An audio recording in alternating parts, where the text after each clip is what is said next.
rogo ao secretario xeral que vaya a buscar o padriño e o doutorando.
Honoris causa of amicitiam meritaque candidati quod petis habeat.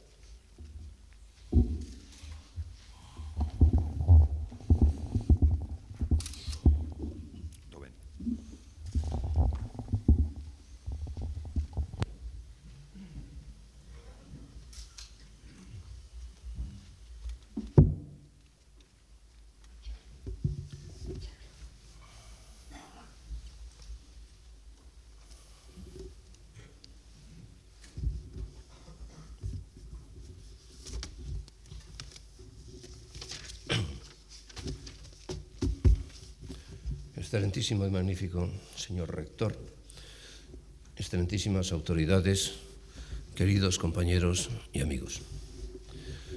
La honrosísima distinción que hoy me concede esta universidad tiene para mí un profundo significado.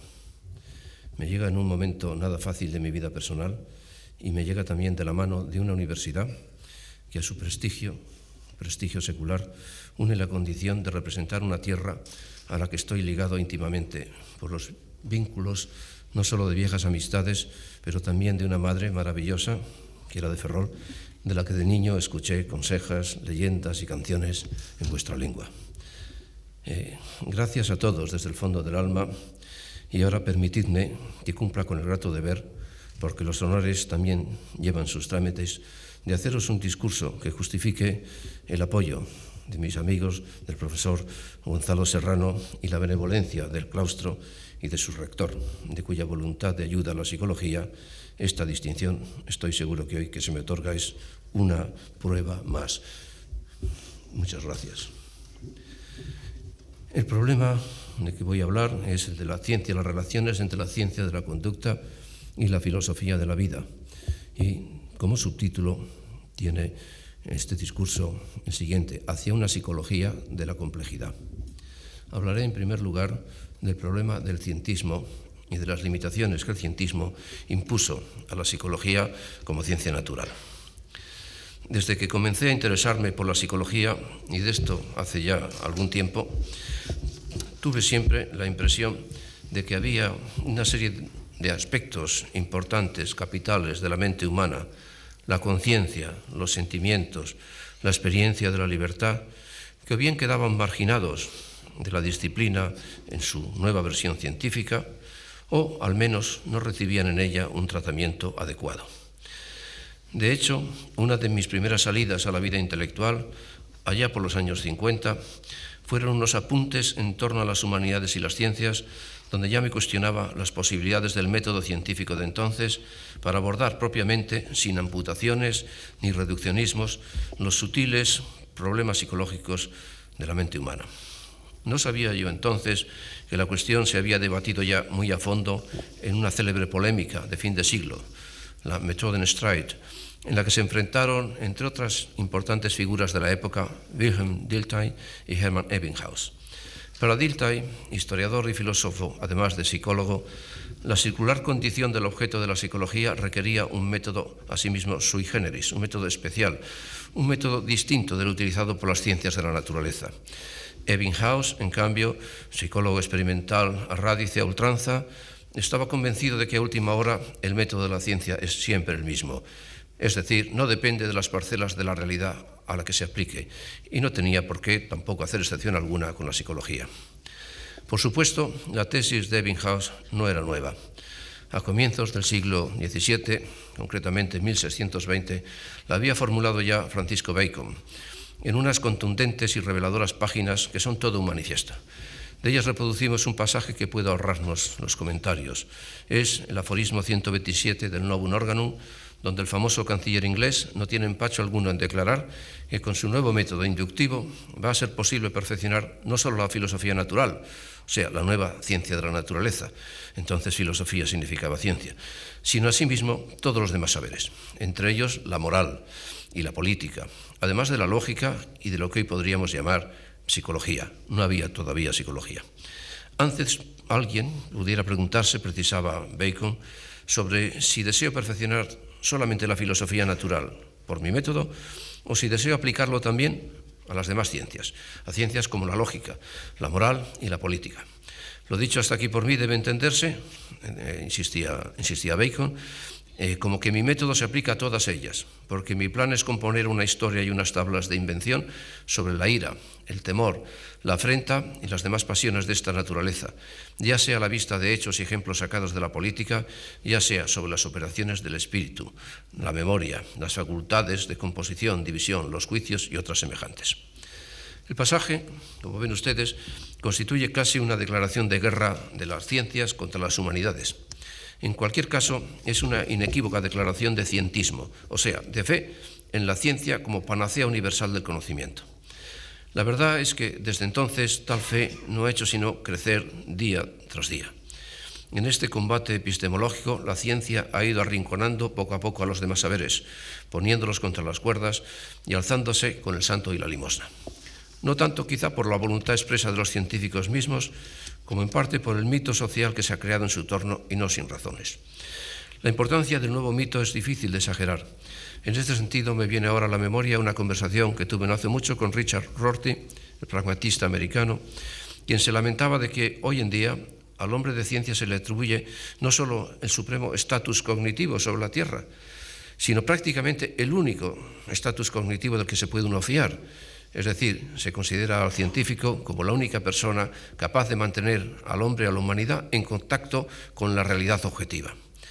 Recuerdo también que a Javier Zubiri le irritaba la facilidad con que mucha gente creía que es en la ciencia donde se sirve al hombre la única parcela de realidad que le es accesible con certeza. De aquí, observaba Zubiri, la precipitada carrera con que el hombre moderno se ha lanzado a multiplicar gigantescamente la constitución de ciencias, no solo para el mundo físico, sino también para el humano y hasta para el divino. La sociología, la psicología, la ciencia histórica, la llamada ciencia de las religiones, concluía el autor de Naturaleza, Historia, Dios, se encuentran en ese caso. Desde entonces la situación ha variado un poco, ha mejorado, diría yo, en los últimos tiempos. No tanto porque la ciencia haya dejado de representar el conocimiento riguroso por excelencia, sigue siéndolo, como porque sus criterios acerca de sí misma, es decir, sus criterios epistemológicos, son hoy mucho más flexibles y abiertos que hace unos decenios, cuando se estableció el diálogo entre la ciencia y la psicología positiva.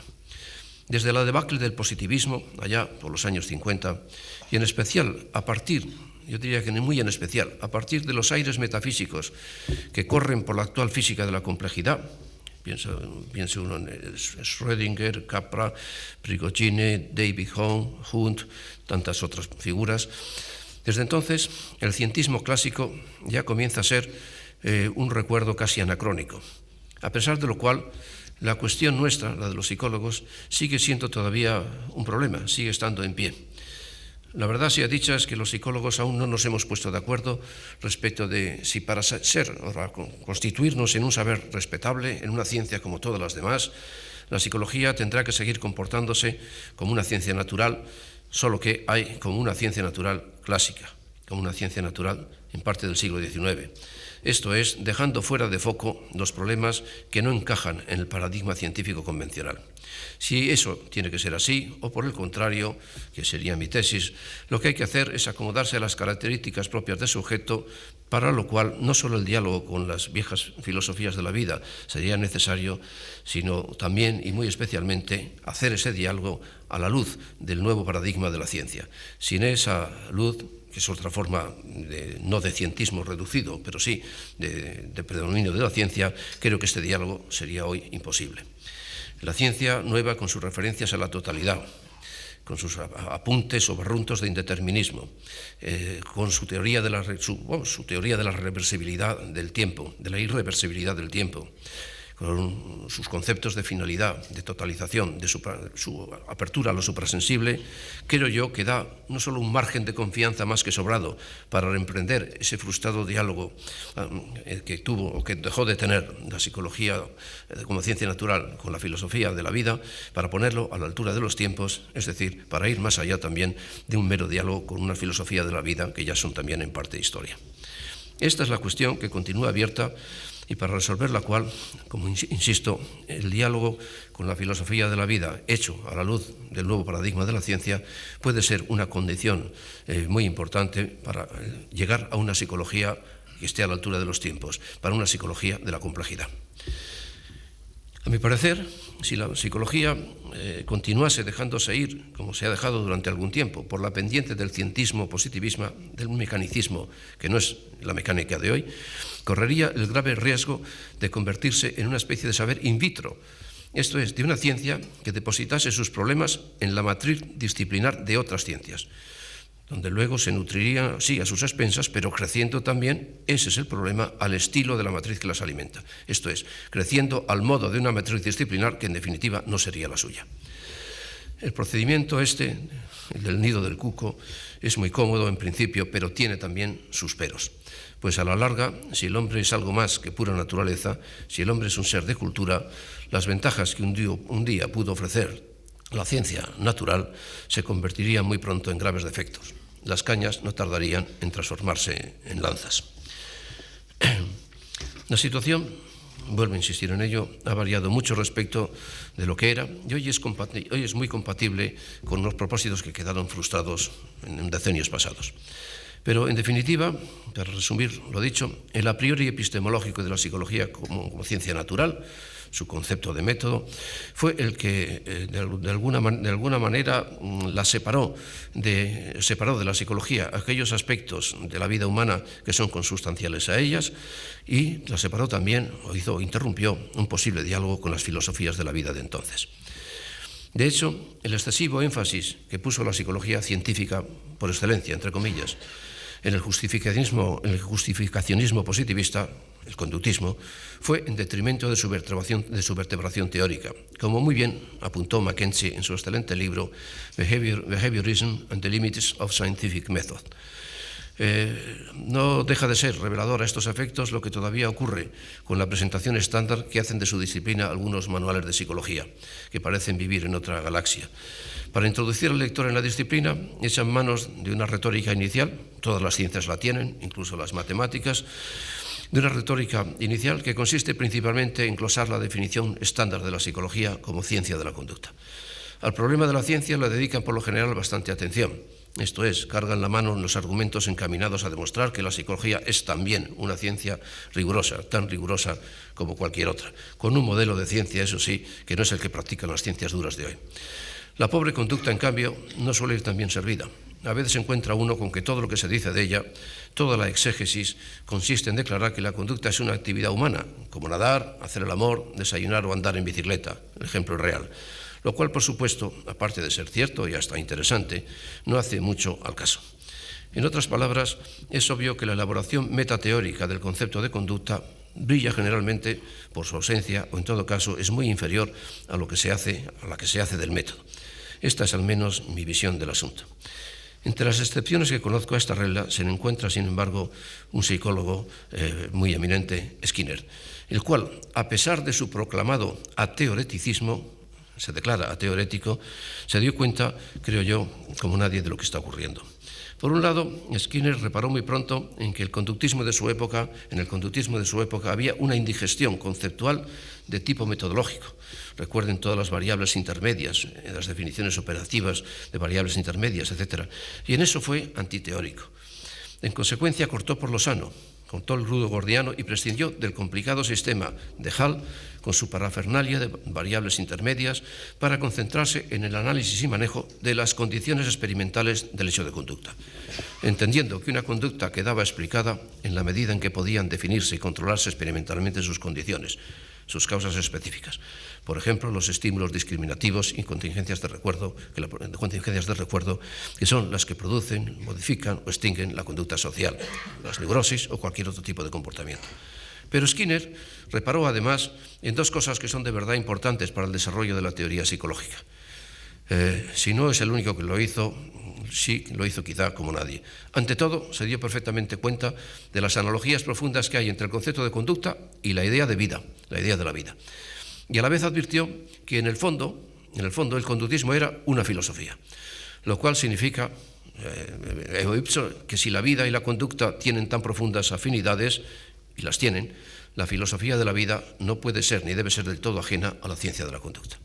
En el fondo, esa es la tesis del libro de Skinner, un libro importante, About Behaviorism, aun cuando en su caso se trate de un pensamiento todo ya bastante alejado de lo que permitiría hoy, por su concepto de ciencia, de lo que permitiría hoy el estado actual de la ciencia. De ahí mi interés por retomar el tema de la relación de la ciencia de la conducta con la filosofía de la vida y ponerlo, en la medida de lo posible, a la altura de los tiempos que corren. Otra razón ya avanzada, a propósito de esto, ya avanzada por mí antes, es que el nuevo paradigma de la ciencia dista mucho de ser tan drástico en sus restricciones como el asumido por la psicología de principios de siglo, sus restricciones mecanicistas. En otras palabras, lo que pretendo decir no es que la ciencia de la conducta no deba dialogar recuperar el diálogo perdido con las filosofías de la vida, sino que debe de hacerlo a la luz de una filosofía de la ciencia que realmente descubre un panorama que no se vislumbraba en la época en que el Dilthey o después Ortega o los filósofos de la vida en general desarrollaron su filosofía de la vida. No es preciso insistir, una vez más, ya lo he dicho, en que las cosas no han sucedido como esperaba la psicología de principios de siglo. Por un lado, también el propio crecimiento de la psicología, su aproximación, su ascenso a niveles de conducta más propio del hombre, a niveles superiores, va poniendo al descubierto, aunque lentamente y con resistencias, la insuficiencia de los planteamientos simplistas del comienzo y de la necesidad de ir, como está sucediendo en la física, a una auténtica psicología de la complejidad, que recoja las ideas que se refugiaron en la ciencia de la vida, pero las eleve a un plano superior. Creo, firmemente, que en las filosofías de la vida hay elementos intelectuales sumamente válidos para dar ese respaldo teórico de fondo que le falta a la idea de conducta, que tenía un respaldo filosófico meramente formal, el del positivismo, pero no un respaldo filosófico, ontológico o de contenido.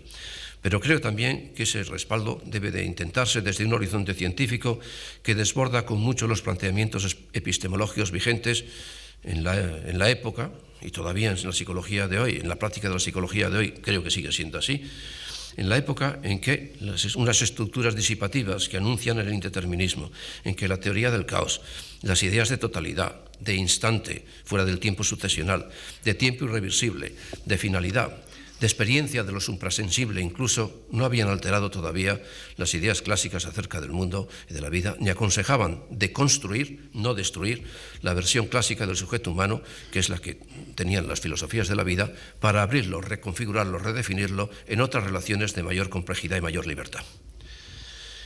Diré ahora algunas palabras acerca de qué elementos creo que existen, no aprovechados en general por la psicología como ciencia natural, o no aprovechados suficientemente, qué elementos posibles había en un diálogo con la filosofía de la vida. Algunos ejemplos concretos.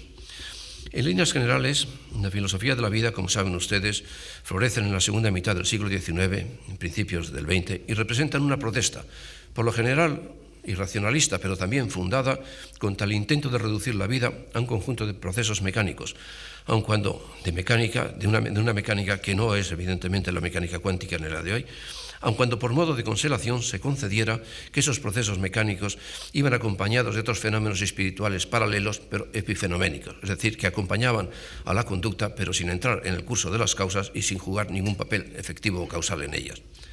También la vida mental se entiende en estas filosofías como un fenómeno originario, irreductible a cualquier planteamiento compositivo, mecanicista, que pretenda reducirlo al resultado de una síntesis de elementos vinculados entre sí por una pura concatenación causal. A la pregunta que se hacía Nietzsche en su ensayo sobre la utilidad y el perjuicio de la historia para la vida, respecto de si debe dominar la vida sobre la ciencia o el conocimiento sobre la vida, las filosofías vitalistas optaron obviamente por la preeminencia de la vida, entendida no tanto como vida biológica, sino como vida biográfica, vida histórica, como lo que hacemos y lo que nos pasa a los seres humanos que existimos en el mundo. En realidad, esta corriente se inició también, todo se inició muy antes, muy pronto. Se inició también ya con Pascal, tan pronto como el mecanicismo de su tiempo intentó aprisionar la vida en los implacables engranajes de la cantidad. Yo había pasado mucho tiempo, nos dice Pascal en uno de sus pensamientos, había pasado mucho tiempo en el estudio de las ciencias abstractas, la matemática, y la escasa comunicación con los hombres que de ello había, la escasa comunicación con los hombres que de ello había sacado, había terminado por hastiarme. Cuando comencé el estudio del hombre, vi que semejantes ciencias, la geometría, por ejemplo, no son propias para tal fin, habla de Descartes, en definitiva, de la extensión, no son propias para tal fin, y que yo me descarriaba más de mi condición penetrando en ellas que ignorándolas. No es este el lugar ni el momento, evidentemente, de hacer una historia pormenorizada del problema, pero quizás sí convenga consignar algunas de las razones que nos han llevado a reconsiderar estas filosofías en las cuales hay un intento de abrirse al estudio de la vida misma desde una experiencia radical anterior a la mecánica, no resultado de una composición de elementos libre de la teoría de la cantidad, anterior al curso de los efectos y las causas y entrevista o experimentada desde sus raíces originarias. En consecuencia, o en esencia, la razón de todo esto, lo que quiero decir y a lo que voy a parar, es que las categorías, para hablar del mundo mental del hombre, las categorías del ser que utiliza la ciencia natural son insuficientes y necesitan ser reformuladas de alguna manera desde el propio vivir, unas categorías diferentes de las utilizadas por la ciencia natural. Mejor o peor, todo ser humano, todos nosotros, tenemos alguna idea del mundo en que habitamos, del mundo en que vivimos y de la vida en él. A la postre, esta imagen emerge desde el interior de la propia vida, del propio hallarse uno inmerso de forma personal e intransferible dentro de la misma piedra, cosa que no nos pasa cuando hacemos física o geología. De esta inmersión en el seno de la propia existencia surge una representación del mundo y del vivir que condiciona extraordinariamente nuestra forma de ser, de sentir y de actuar, ya que es obvio que los seres humanos no respondemos tanto a lo que las cosas son como a lo que creemos que son y queremos que sean. La cuestión no puede ser, por tanto, más decisiva para la psicología. El problema estriba, sin embargo, vuelvo a decirlo, en que esas ideas no son conceptos científicos que surjan sin más de las especialidades, ni de un puro pensamiento científico natural. Anidan en estas ideas vivencias, pasiones y sentimientos muy complejos, descartados, por supuesto, del método de la ciencia natural, depositadas imperceptiblemente en nosotros, en nuestra interioridad, por el lenguaje, por la práctica social de cada cultura, reprimidas las más de las veces. Son factores todos ellos que hacen estas vivencias contradictorias y confusas, lo cual, a diferencia de lo que requiere el método de las ideas claras y distintas, lejos de representar una debilidad y un defecto, suponen, por el contrario, el fundamento de su profundo vigor en la vida humana, de su profunda influencia para la vida, y ello porque de este modo, por su indistinción, no pueden ser falsadas o refutadas jamás. Justamente por su condición subjetiva, surgen siempre estas ideas acompañadas de una impresión de realidad y de una pretensión de absoluto que las hace prácticamente inmunes a la refutación intelectual y a las objeciones teóricas. De ahí lo inexpugnable de las ideologías y creencias, de las mentalidades y contenciones del mundo una vez constituidas. Por lo demás, tampoco estamos en presencia de ideas estrictamente individuales. Se trata de ideas compartidas, aunque cada cual las tome como suyas. Son ideas compartidas donde ese compartir con otros las presta mayor fuerza y firmeza.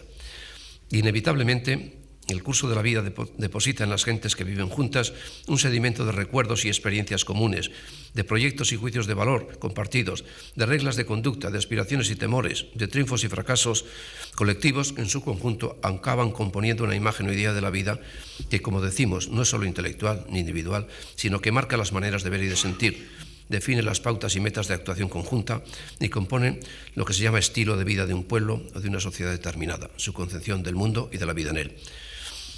El haber tenido en cuenta esos importantes elementos del psiquismo humano que son decisivos para entender el comportamiento del hombre, estriba el interés de la filosofía de la vida y, por supuesto, la debilidad de una psicología cientista que excluyó esas categorías o esos contenidos de su percepción, de su tratamiento metodológico.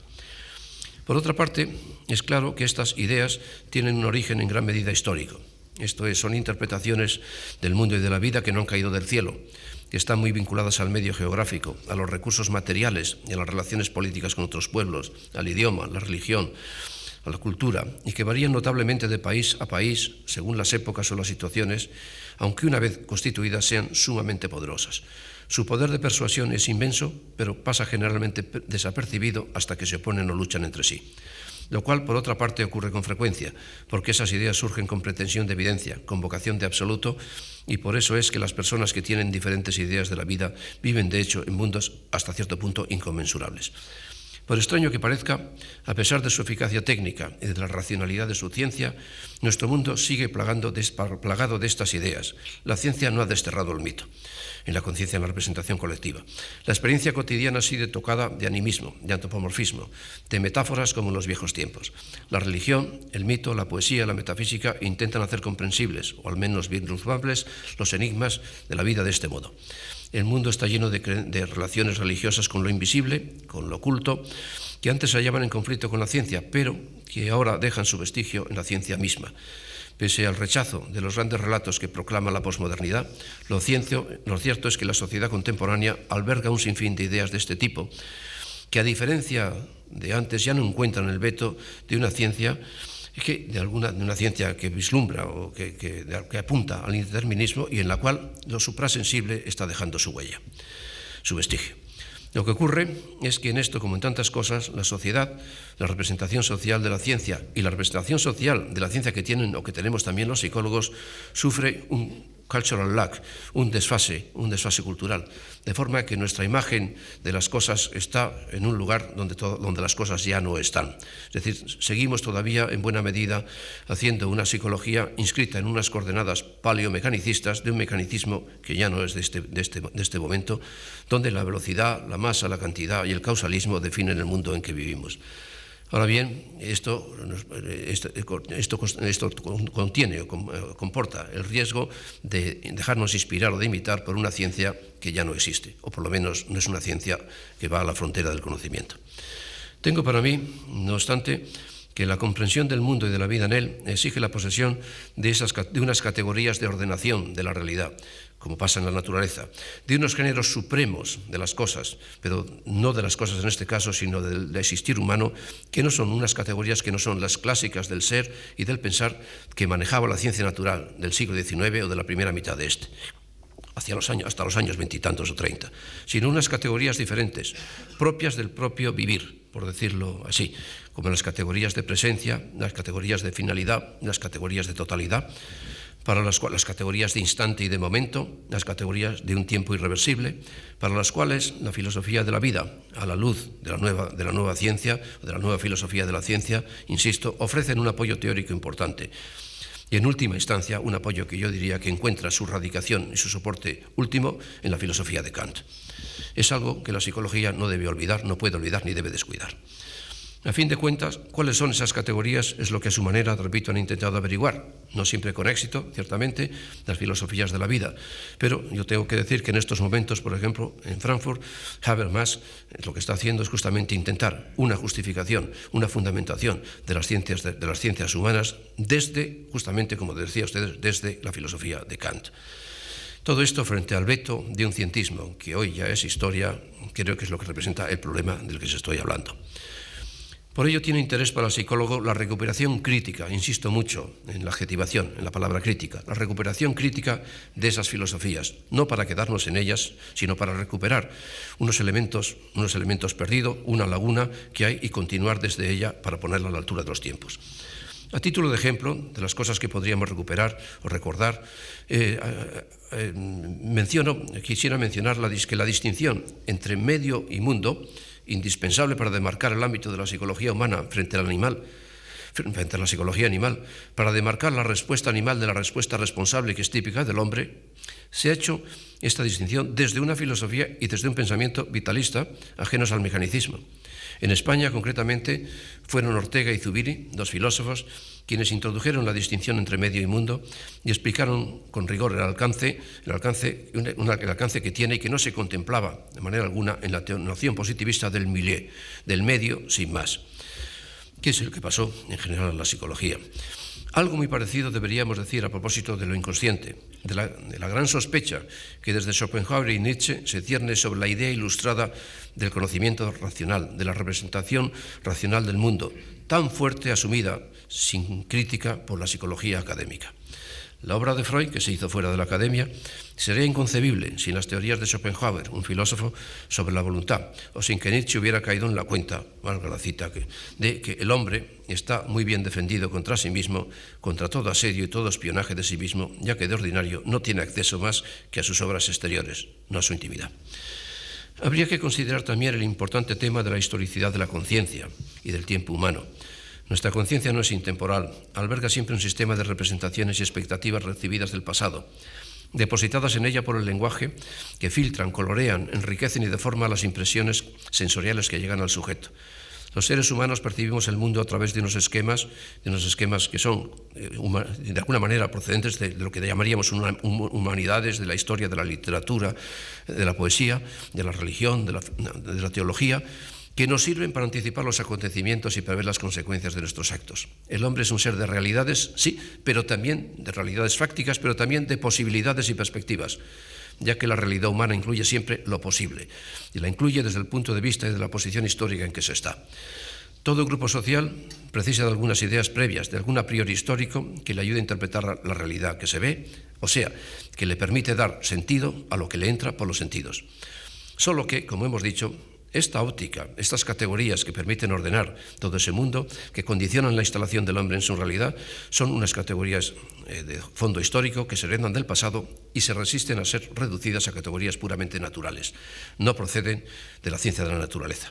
Como dijera Ortega, el hombre al nacer se encuentra siempre ya con formas de vida, con modos de hablar y de pensar, de sentir, de fabricar, con normas de conducta privada y social que necesita absorber, so pena de ser el mismo quien tenga que comenzar de nuevo a inventar o crear todo eso. Por tanto, so pena de retroceder al instante primigenio de la humanidad y volver a ser el primer hombre. Esta es sin duda una de las cuestiones de fondo, una de las lagunas, de los vacíos que yo entiendo que existe en nuestros planteamientos psicológicos científicos de este siglo, que el psicólogo no puede desconocer sin quebranto de su saber y que, sin embargo, a la psicología naturalista se le escapaban. Pondríamos, que duda cabe, considerar el asunto desde otros muchos ángulos. Cabría, repito, llamar la atención sobre el carácter sui generis del tiempo humano, tan distinto del de la física convencional, y por cierto, incorporado a la física hoy, en fin, por lo menos en la opinión de Prigogine, del concepto ordinario que tenemos de este tiempo, que no es un tiempo uniforme, que es un tiempo que se espesa, que crece y se acrecenta y se enriquece con el paso de la historia y de la biografía. Sería un tiempo elástico que se dilata y se comprime, un tiempo que a veces se sale del tiempo y que es meramente un instante fuera del tiempo. Sería posible, desde luego, mostrar que el concepto de un proyecto vital, no hay conducta humana sin proyecto vital, en el que se integran ideas y valores, pertenece más al ámbito de la filosofía de la vida y de la historia y de las humanidades que al de la ciencia natural. No creo que haga falta insistir en eso. Podrían, en fin, añadirse muchas cosas, pero en definitiva lo que pretendía deciros ya está dicho. Mi propósito al escribir estas cuartillas no era sino intentar persuadiros, si no es que ya lo estáis, de que la forma humana de existir en el mundo, de comportarse en él, es histórica, o si se prefiere biosocial, pero no, nunca, jamás, puramente natural. En segundo término, pretendía deciros también que la ordenación de esta manera de vivir en el mundo Exige la posesión de unas categorías, de unos géneros supremos, unas categorías que no salen de las especialidades en que se ha fragmentado la concepción mecanicista de la realidad, que en cambio han sido buscadas por Ahínco por una filosofía de la vida a la que, como sabemos, España no es ajena en absoluto. Y por último, last but not least, quería agregar que en el horizonte actual de la ciencia se adivinan posibilidades de superar esa filosofía de la vida, deconstruyendo conceptos que parecían definitivos y no lo son. Al parecer, no lo son tanto. No estoy proponiendo, por tanto, espero que sobre esto no haya dudas, que la psicología vuelva a ser una rama de la filosofía o que dialogue con las filosofías de la vida como se hubiera hecho hace 50 años. Solo pienso que ahora que la física se aproxima tanto a lo que hay más allá, o detrás de la materia, ahora que las ciencias duras se aproximan a lo suprasensible desde los confines de lo físico, resultaría extraño que los psicólogos nos aferráramos a un fisicalismo anacrónico o nos negáramos a dialogar con la filosofía. Los aspectos materiales de la vida son, qué duda cabe, muy importantes, pero al cabo, como en una ocasión hacía notar Gilbert Durand, el antropólogo francés, ¿qué habría sido de los argonautas sin la lira de Orfeo? Con la misma pregunta querría yo poner punto final a esta ocasión para mí tan memorable. ¿Qué sería de nosotros los hombres si la biología lograra convencernos, y los psicólogos ayudamos a ello, lograra convencernos de que no somos más que unos cuantos kilos de albúmina caliente? O si la psicología ayudara a reducirnos a no ser algo más que autómatas de la sociedad. Prefiero no imaginármelo. Pero en cualquier caso, estoy seguro de que ha sonado la hora de una psicología una psicología de la complejidad, de una psicología que contemple la emergencia de nuevos grados de complicación en ese movimiento de realización que es la vida humana. Para ello, una aproximación crítica actualizada de la ciencia de la conducta y de la filosofía de la vida, a la luz, repito, de la filosofía de la ciencia, puede ser una garantía de que esa horrible reducción del hombre por el hombre mismo, a que en algún momento de su historia ha jugado la psicología, no acontecerá en verdad jamás. Como señalara Prigogine recientemente, la ciencia está elaborando una visión diferente del mundo, una nueva racionalidad. Por eso Prigogine insiste tanto en el diálogo con la ciencia de unos sistemas inestables que están pidiendo a gritos una visión diferente de la racionalidad científica. El hombre no es menos inestable que esos sistemas y la ciencia de su conducta no tiene por qué quedarse al margen de esa nueva visión de la racionalidad. Si la ciencia de la conducta y la filosofía de la vida han de dialogar, ha de ser a la luz de esta filosofía de la nueva ciencia, radicada en un pensamiento que siempre es nuevo, que siempre se renueva, que es el pensamiento de Kant. Con ustedes por medio, con los psicólogos que suceden, que toman el relevo, a los viejos que nos vamos, estoy seguro de que todo eso se hará. Muchas gracias.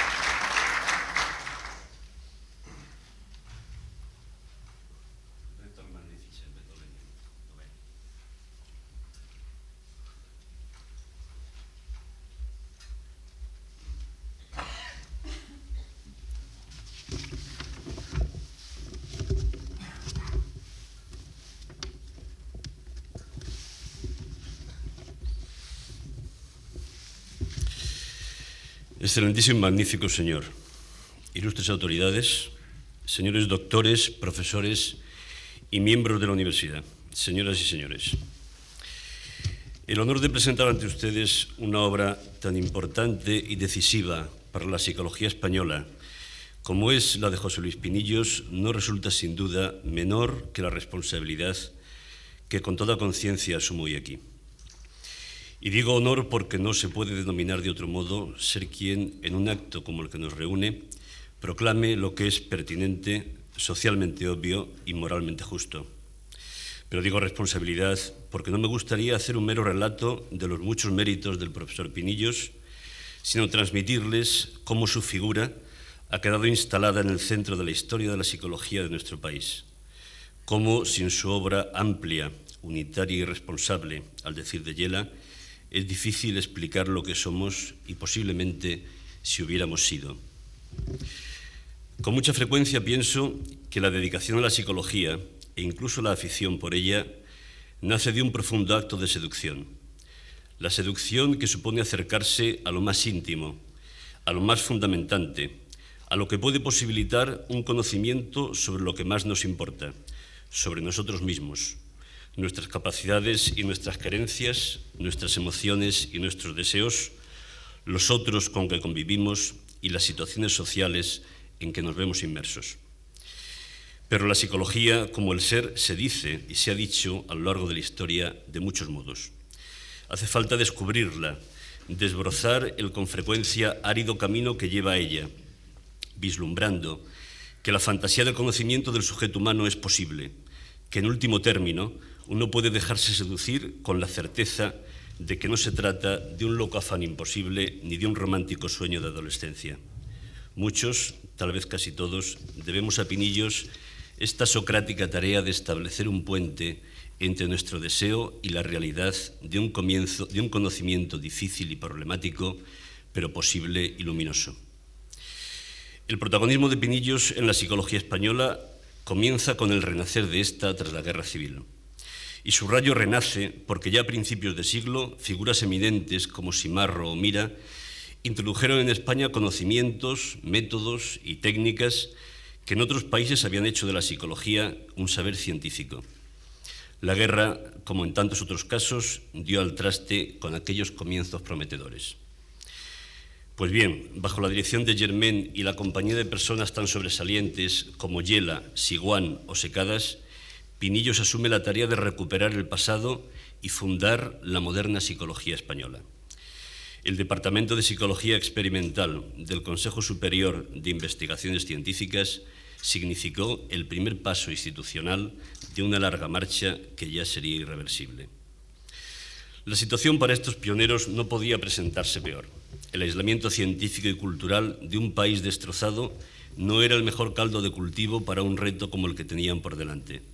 Pero se dio el primer paso, la separación entre la psicología filosófica y la psicología científica, el establecimiento de la psicología como un quehacer sobre el comportamiento humano, cuyo formato distaba mucho de la psicología escolástica. Se trataba, antes de nada, de una nueva forma de entender la relación entre los hechos y el conocimiento, de traer también a la psicología el espíritu galileano. Así, con más de 50 años de retraso con respecto a Europa y América, la psicología española, modesta pero decididamente, entra en la modernidad. Y aquí precisamente radica uno de los aspectos más significativos y centrales de la obra de Pinillos, su capacidad de innovación, la enorme atención que siempre ha tenido por los requerimientos que la sociedad presentaba, la perspicacia de los límites que, como todas las ciencias sociales, la psicología tenía por su evolución histórica, y la audacia para iniciar caminos nuevos en una actitud pensante de apertura y reflexión.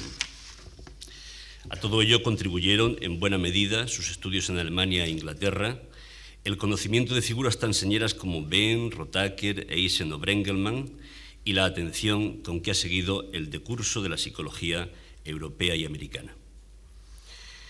En los años 60 y 70 se produce en la psicología una profunda crisis que abarcaba prácticamente todos los campos y un abanico muy amplio de aspectos, que iban desde la utilidad o la eficacia de los tratamientos hasta los fundamentos de la metodología o su mismo estatuto epistemológico. Era, en suma, la crisis del modelo científico vigente y el sentimiento, como dice el mismo Pinillos, de que a medida que la psicología se ha ido haciendo más científica, se ha ido alejando de aquellos aspectos de la vida que se le escurren por entre las mallas del método. Pues bien, al hilo de la crisis, Pinillos escribe dos trabajos magníficos: Observaciones sobre la psicología científica, en 1980, y Las funciones de la conciencia, en 1983, que constituye el discurso de recepción como académico de la Real Academia de las Ciencias Morales y Políticas. Con la claridad que le caracteriza, aborda la cuestión de fondo. La sospecha, dice, de que la adopción del modelo epistemológico propio de la ciencia natural y muy especialmente el de la física ha impuesto a la psicología unas constricciones metodológicas y teóricas impropias de su objeto. Es como si los psicólogos de hoy pretendieran liberarse del compromiso histórico que la psicología contrajo con el naturalismo positivista del siglo pasado, ya desde el momento mismo de su constitución como saber autónomo. Pero el replanteamiento a que obligó la crisis de la psicología no significó nunca el cuestionamiento de la racionalidad científica ni la vuelta a momentos anteriores, sino la constatación de la historicidad del comportamiento humano y del propio método con que lo investigamos, aceptando la posibilidad del pluralismo metodológico adecuado a las peculiaridades de cada ámbito de trabajo, porque, y continúa, el método manejado por la psicología naturalista no agota las posibilidades de la racionalidad científica, no es la estación término de la ciencia, ni se acompasa del todo con la condición histórica de la conducta que pretende investigar. Sin embargo, necesariamente, una crisis tan profunda había de llevar a un replanteamiento del objeto de la psicología, dotando de otro significado a la conducta, sobrepasando los límites a que había estado sometida. Tal superación se tornó posible por la reconceptualización de la conciencia, no entendida como una entidad, sino como una propiedad que destacaba el carácter intencional, propositivo y genitivo del comportamiento humano. Decía James hace un siglo que si la conciencia es un producto de la evolución, parece improbable que carezca de utilidad. En su texto, Las dos experiencias de la psicología, Pinillos constata el valor de esta nueva perspectiva abierta. La distinción entre la causalidad eficiente y la final es ya tan difícil de mantener como la que en tiempos del positivismo separaba la teoría de la observación. A nadie se le oculta hoy que la condición humana está empapada de historia. La concepción del mundo como un inmenso mecano toca a su fin. Y así, completando este ciclo reflexivo, podía llegar a una nueva definición de la psicología ya clásica para todos nosotros, que cierra sus conocidos principios de la psicología, el manual más importante escrito en castellano, libro a la vez de formación y consulta de psicólogos. El objeto de la psicología es aquella actividad humana mediante la que los organismos existen en sus respectivos medios, respondiendo a las estimulaciones y operando sobre ellos de un modo propositivo, en parte consciente. Si los problemas referentes a su propio estatuto eran importantes para la psicología, no lo fueron menos las críticas que acusaban de encapsulamiento social, de desatención en último término a los problemas humanos concretos, a esos que toda persona debe resolver en su cotidianidad. Psicopatología de la vida urbana en 1977 y La psicología y el hombre de hoy en 1983 han sido su aportación a tal demanda.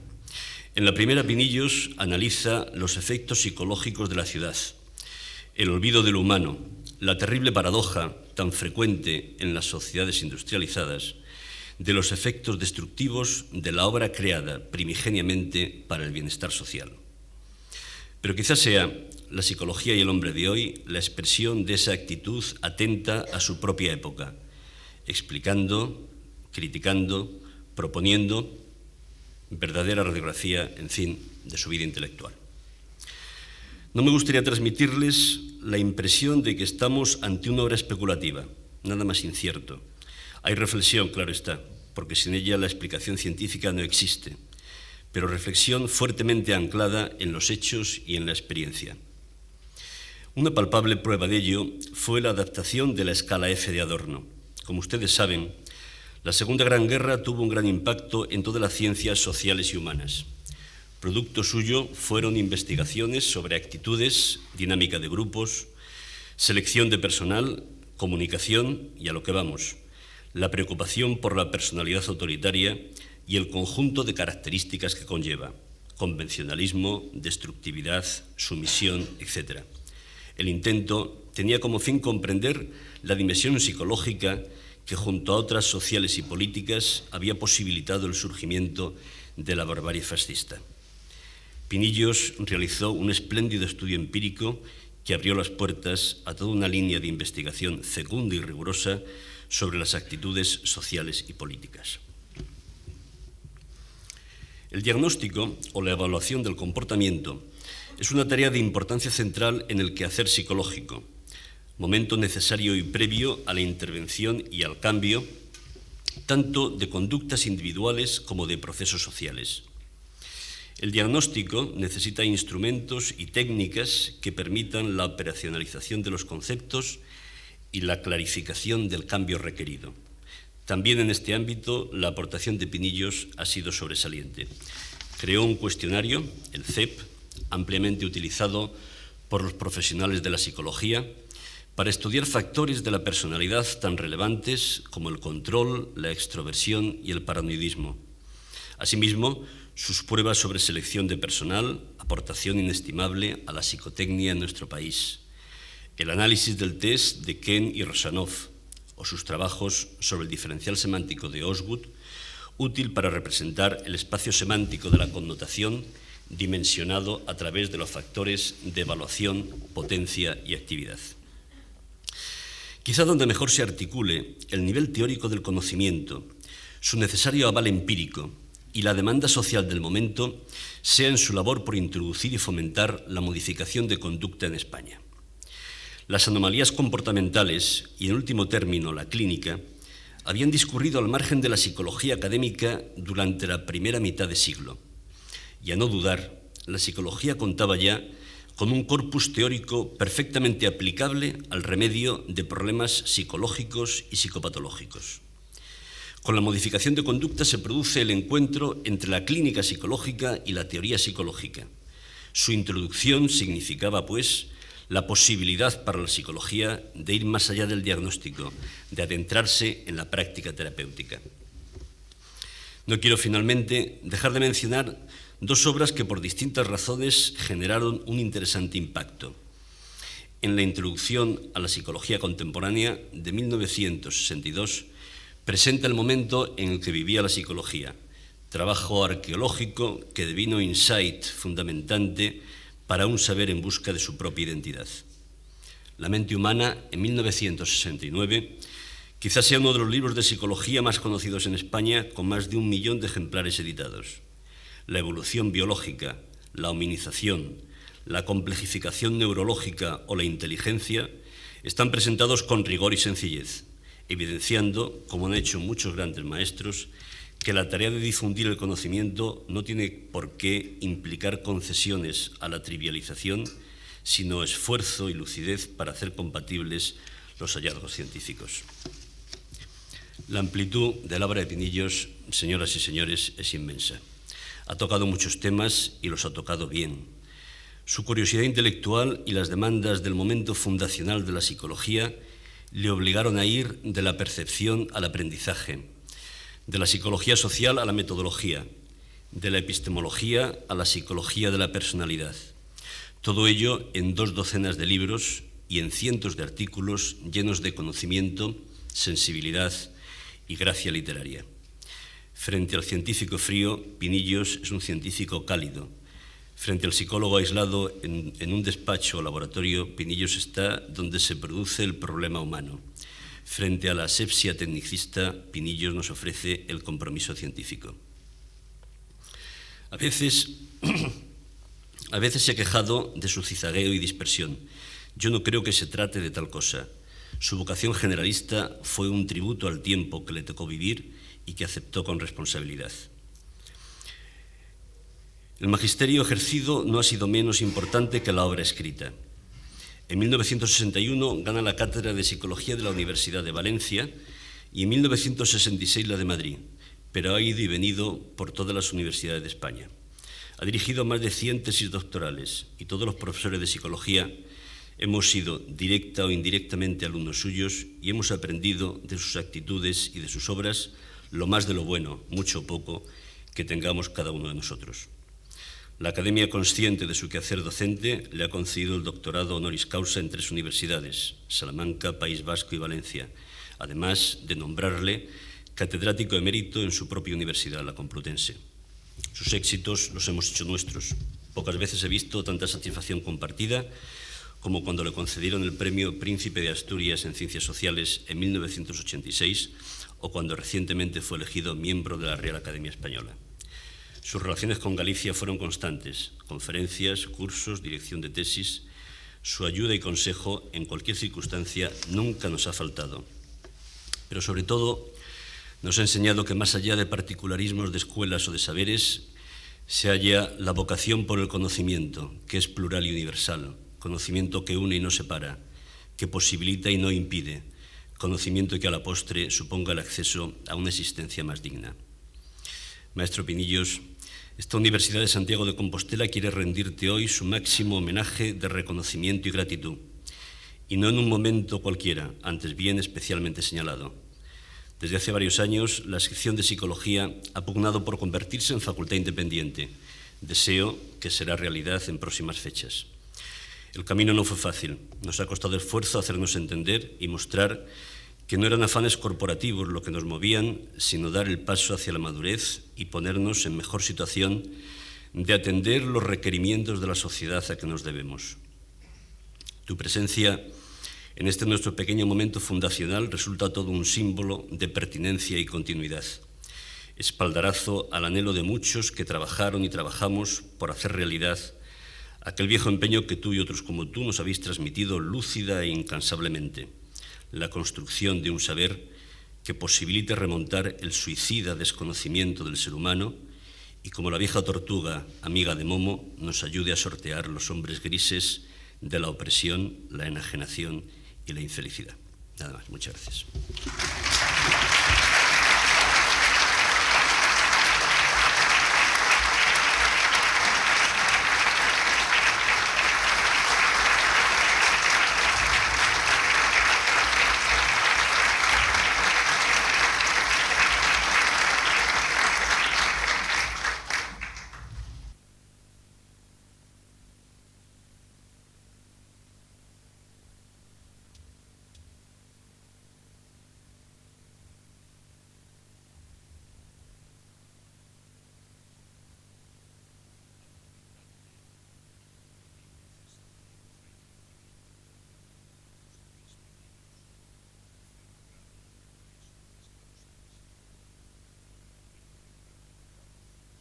Patrono tu ut insignibus doctoralibus decole.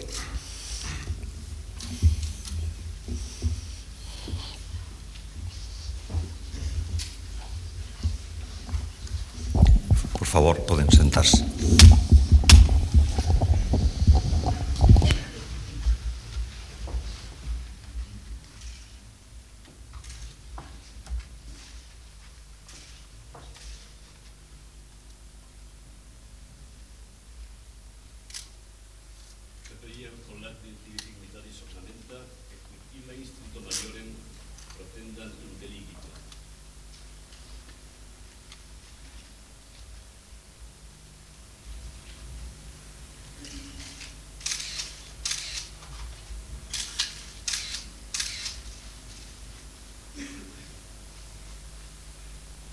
Liberalis tibi sic bellum laureum ornamentum coronabat post certamen victores.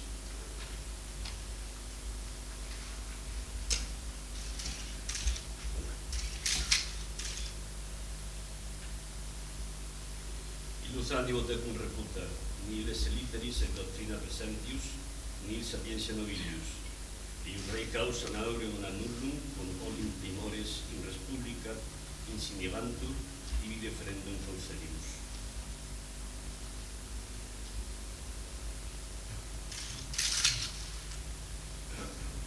Librum ad facultatis nostre studia pertinentem clausum et reseratum concedimus, eum que similisque excedito scole loco explicandi interpretandico tibi ius esse excitem.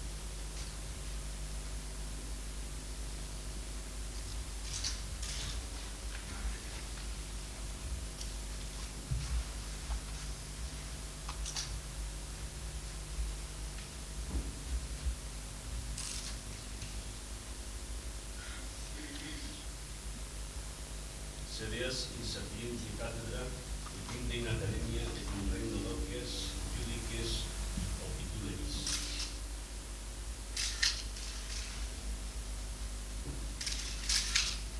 Conto per vera benedetta de dignitate dotius academici quoibus nomine verbulebur, in noster tibi testator adversus.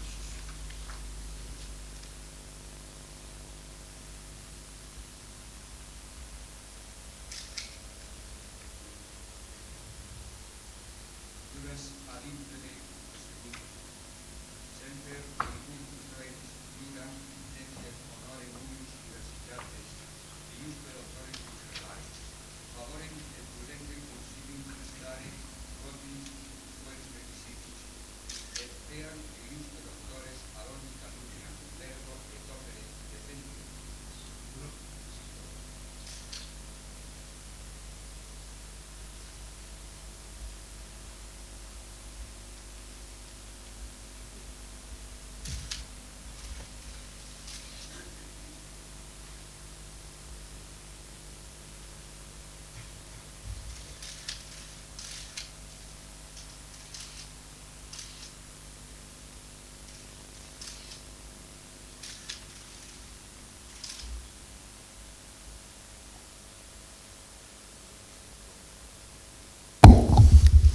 Egregi vir domine José Luis Pinillos, te admito et incorporo in collegium doctorum universitatis Compostellae, cum omnibus honoribus, libertatibus, exemptionibus e privilegis quibus gauden et possum gaudere ali similis doctores in Compostellano studio, et ubiquunque terrarum in orbe, et titulus hoius admissionis et incorporationis tibi confero.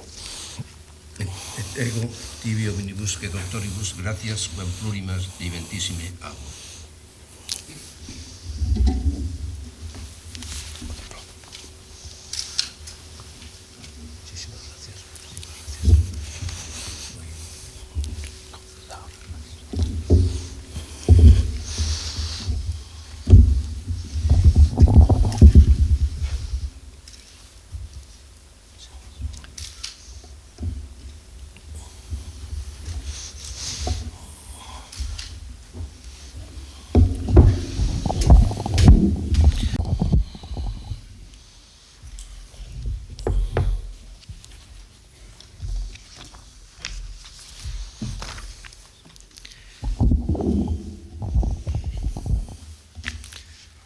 Excelentísimo señor presidente do Parlamento de Galicia, ilustrísimo señor alcalde, excelentísimo señor conselleiro, excelentísimas e ilustrísimas autoridades, excelentísimo e magnífico señor rector da Universidade de Vigo, ilustrísimos señores decanos, señoras, señores.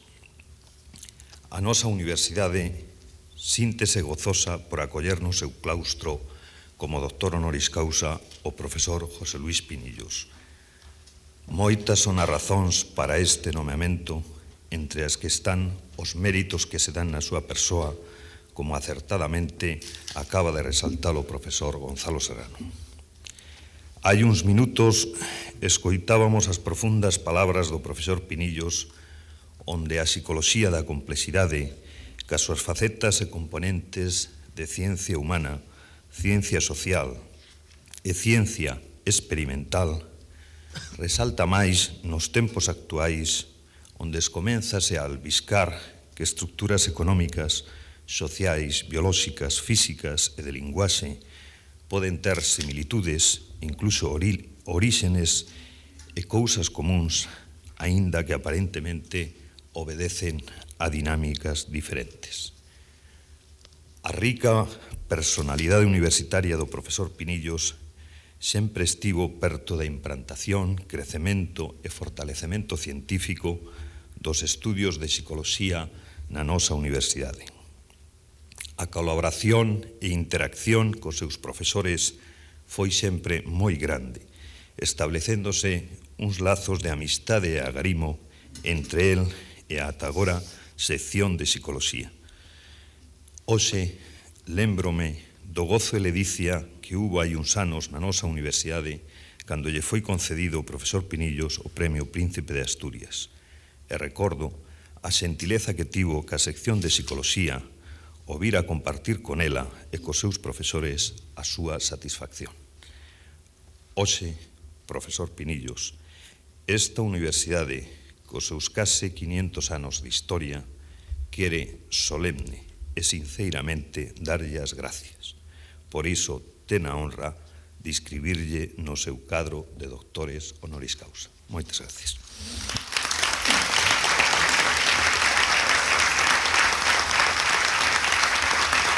Alleluia.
Se levanta sesión. Esto sí, al profesor Pinillos ahora.